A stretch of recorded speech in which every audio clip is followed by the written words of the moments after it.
when I was 5 years old, we were driving down one of the main roads in Zimbabwe, and we was past a place that made bread. There was a bread making business. And there were lots of men that were sitting outside, and what they would do for those that were looking for employment, somebody might just pop out of the business and say, I need 5 men, and then 5 guys would rush and perhaps they would get a job. And so it so happens that where the business is at the intersection of a traffic light. And so our car pulled up to the red light, and my father said, if you don't work hard at school, you're going to end up like them. And I was only 5 years old when he said that. And it's funny that to this day I remember it. And you'd think that, he was kind of a weird guy. You'd think he would have different conversations with a 5-year-old, but that was his way of encouraging me to work hard at school. And so today is of course Father's Day, and to all the fathers and the dads and the men out there, we just want to honor you today for all that you do. And to be quite honest, it's not easy being a man. Now, I'm not saying that it's easy being a woman either, but because today is Father's Day, I can confess that, that it's not easy being a man. Vincent van Gogh says, the heart of man is very much like the sea. It has its storms, it has its tides, and in its depths, it has pearls too. That men, even though it seems that we can be shallow, we can be also very deep. And I think that it's a challenge. And the reason why is that, as I was reflecting this morning, yes, we're talking about encouraging men and say, hurrah, yay, and all that is important. But I just felt as well to talk about, we are living in an age where there are many toys. Men can buy lots of things. For those that like boats, they can buy boats. Those that like planes, they buy planes. Those that like vehicles, they buy vehicles. But I want to say today that as a man, and even though it's not easy being a man, that it is okay for you to not feel good and to go talk to somebody.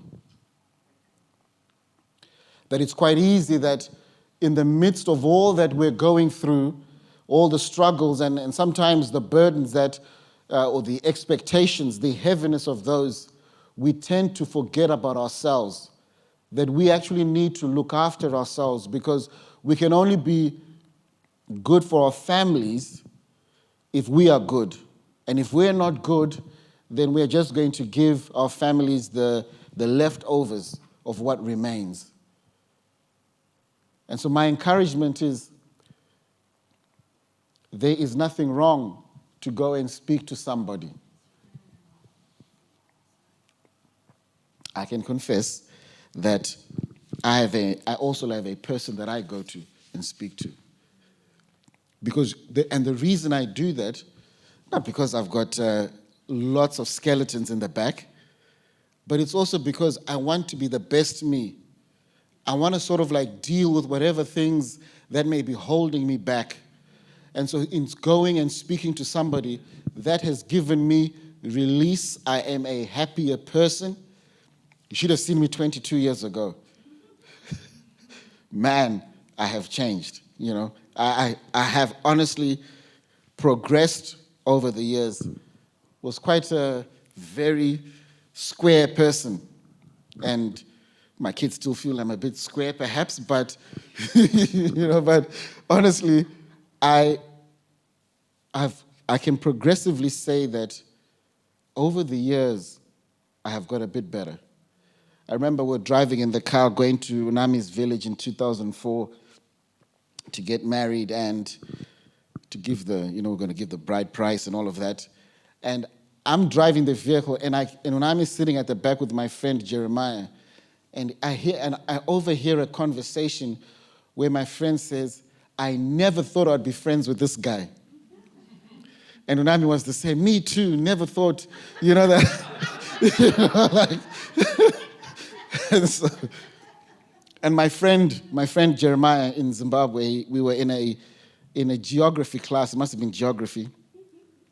And he said to me, and just to show you how I was a weird type person, he said, "What did the lecturer say?" Because when you're at high school, you're trying to take notes as the teacher is speaking. And he says, what did the teacher say?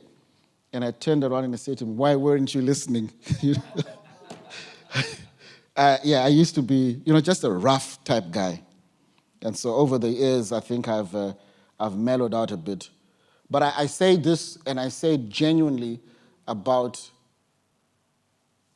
being able to speak to somebody.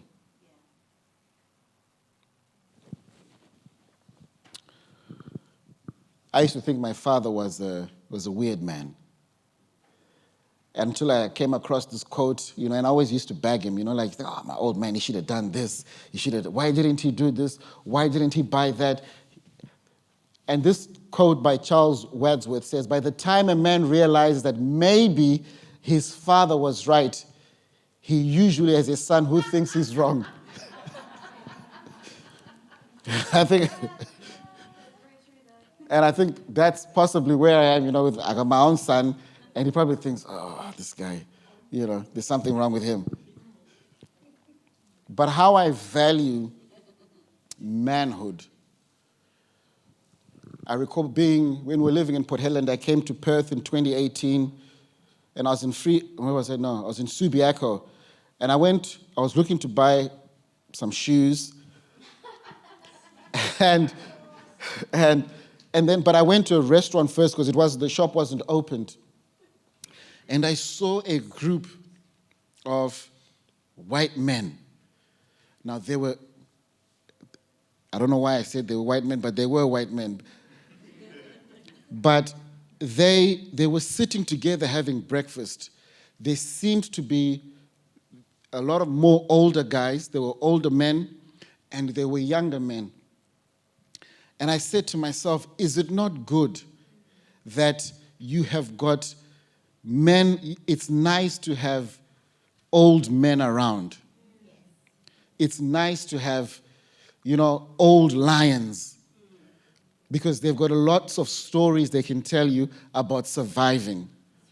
And so we do not cast off old lions. But I'm not suggesting our men are old, but I'm saying I'm trying to celebrate being old. Is that it's actually a very good thing to have old men in our lives. And as I reflect back in my family, all my fathers, my grandmother's children, are dead. 7 of them gone, all males.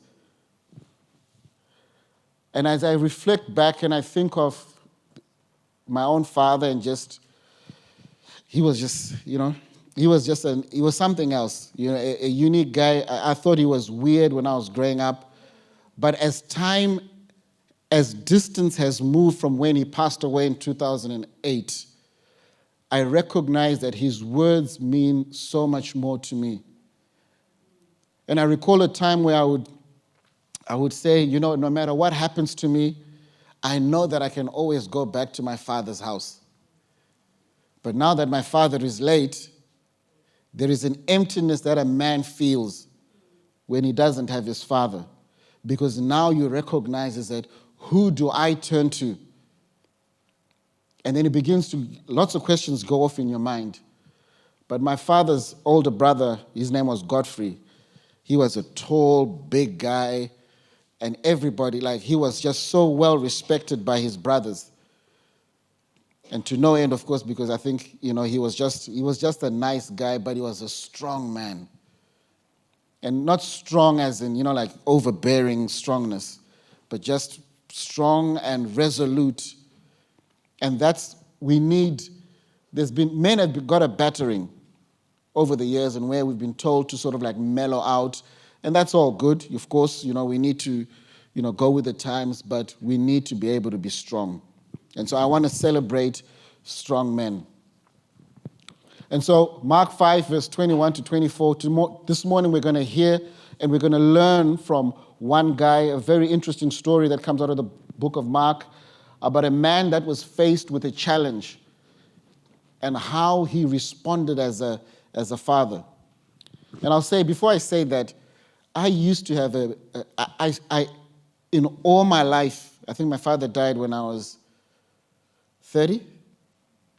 Yeah, I was 30. And never once did I ever call him dad. I would cringe, just the mere thought of saying it. I would absolutely cringe. But father, I'm quite happy with, he was a father to me. Now, he wasn't a dad, and I think people like that word, dad. My kids call me that. Initially, that was a struggle to accept being called that. But I think it's a good thing. Fathers and dads, more or less those words can be used interchangeably, but perhaps one may reflect more, just a bit more love and caring, whereas a father is more, like a soldier.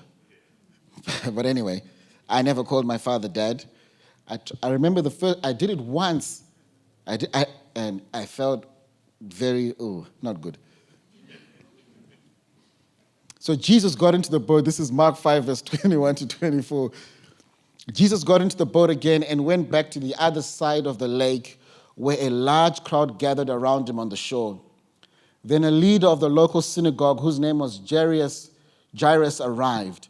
When he saw Jesus, he fell at his feet, pleading fervently with him. "My little daughter is dying," he said. "Please come and lay your hands on her, heal her so she can live." Jesus went with him, and all the people followed, crowding around him. In verse 35 to 36, it says, while he was still speaking, and so what's happened here is that Jairus has come, "Lord, my daughter is sick, is about to die. Let's go to my house and lay your hands on her and heal her." There's a huge crowd that's around the Lord, and then from nowhere appears this woman with an issue of blood. And so she comes and then she touches the Lord, and then all of a sudden Jesus is really taking his time. And so you can imagine the desperation that Jairus feels, that my issue is urgent. And even though this lady must have been healed, which is a good thing, if we're real with each other, I would have been super ticked.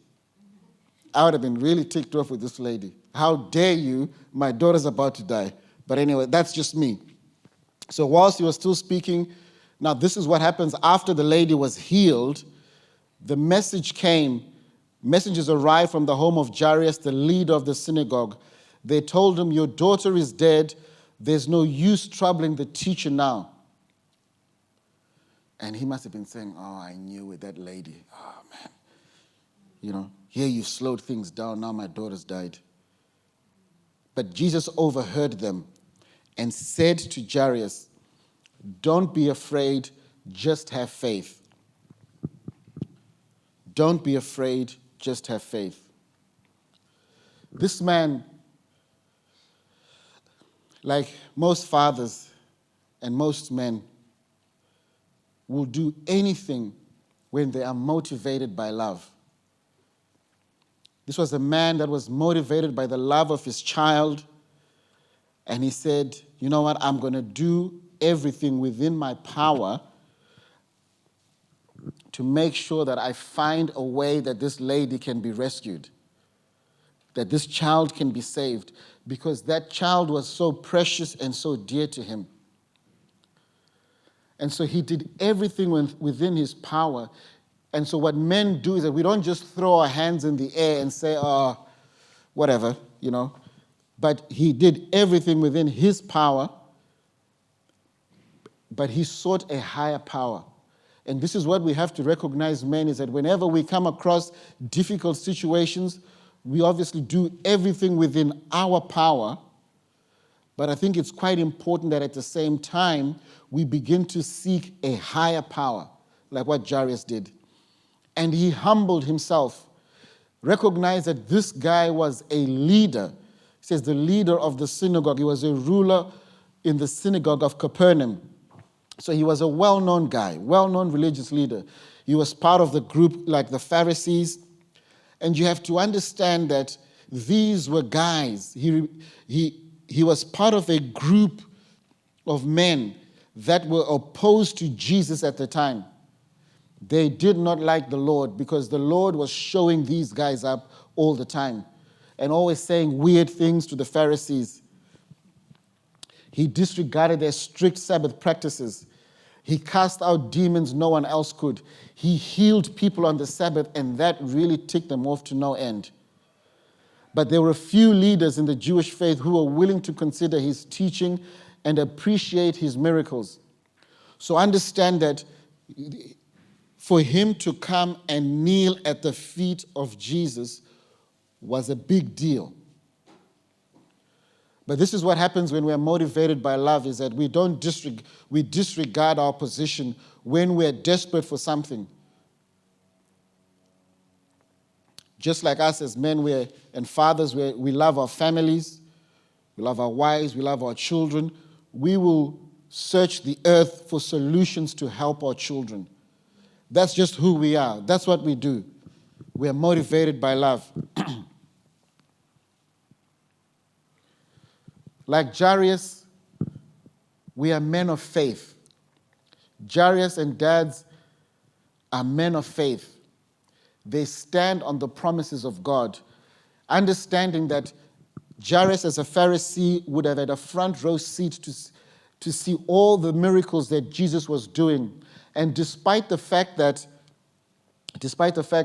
they may not, the Pharisees were against the works of Jesus, he still saw what the Lord did and said, I have faith that this man can come and lay hands on my child and my child would be set free. This is what we do when we are faced with obstacles. We don't run, we run to the Lord. And we stand in faith knowing that God is going to be able to help us transition through whatever it is that we're going through. And even sometimes if it's not the answer that we need, he gives us the strength that we need to endure whatever is coming up against us.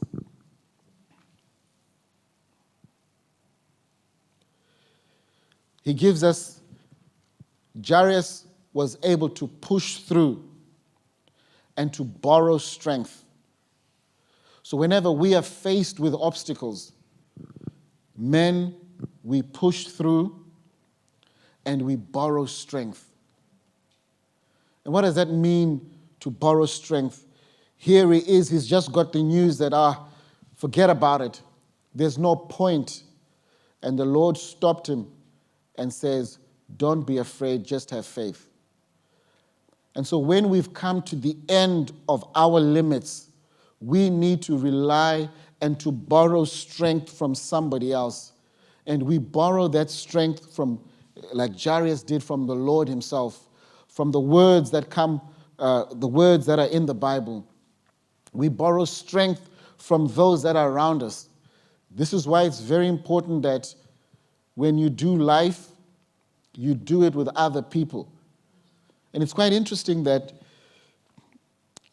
on most of the shows I've watched on the Discovery Channel about lions, very rarely do you see a lion by itself. We're talking a full-grown male lion. It's either two or there are other three together. They become a band.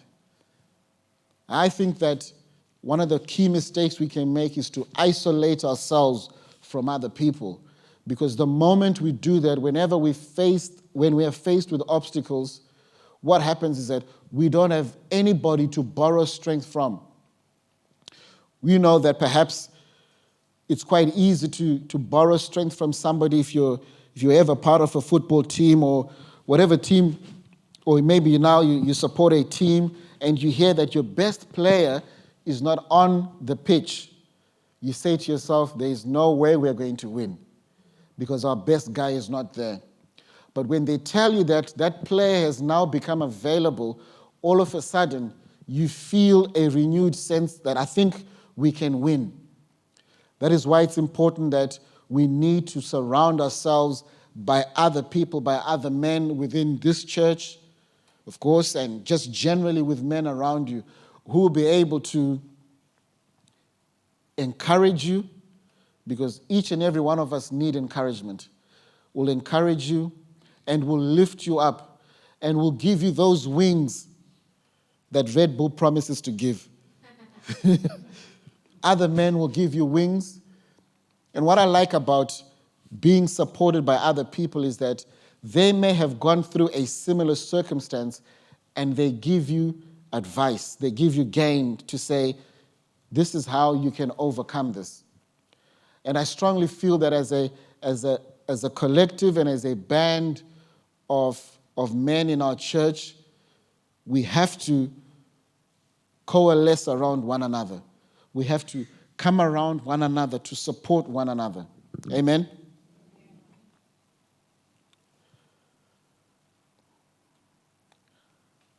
And finally, as fathers, just like it was with Jairus, we stand for our faith, our families, and our community.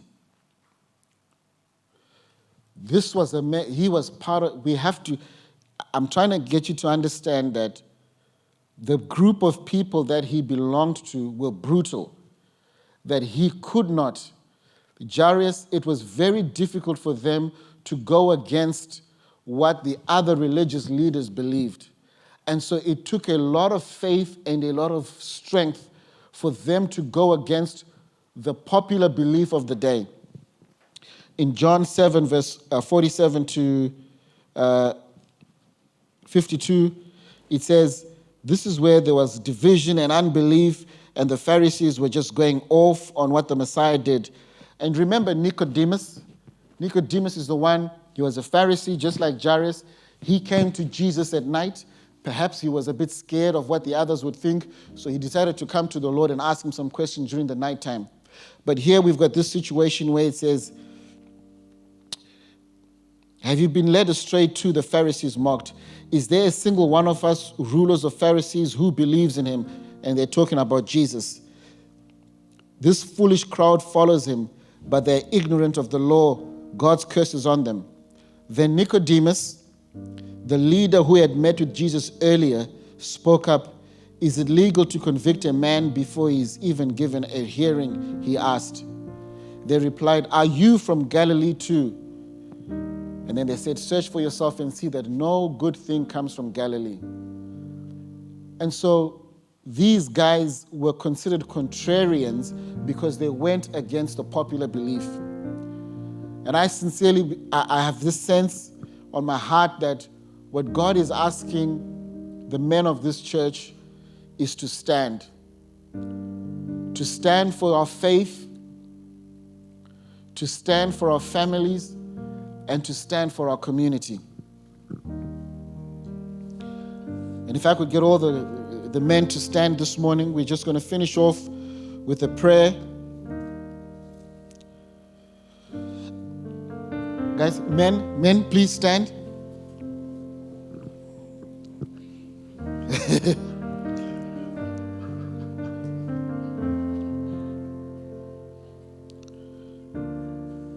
So just like Jairus, we're not afraid to go against the grain. We're willing to stand up for what we believe. And not just that, a key element in this is that Jairus was willing to go against what he had known all his life and move towards something superior, even though it may cost him. He knew the ways of the Pharisees, the Jewish laws, everything they had to follow. But when something superior came, he was willing to let that go. And this is what we need to do, is that when something superior comes, we need to let go of our old ways of thinking and quickly adapt to the new ways of thinking that Christ has given us through his word.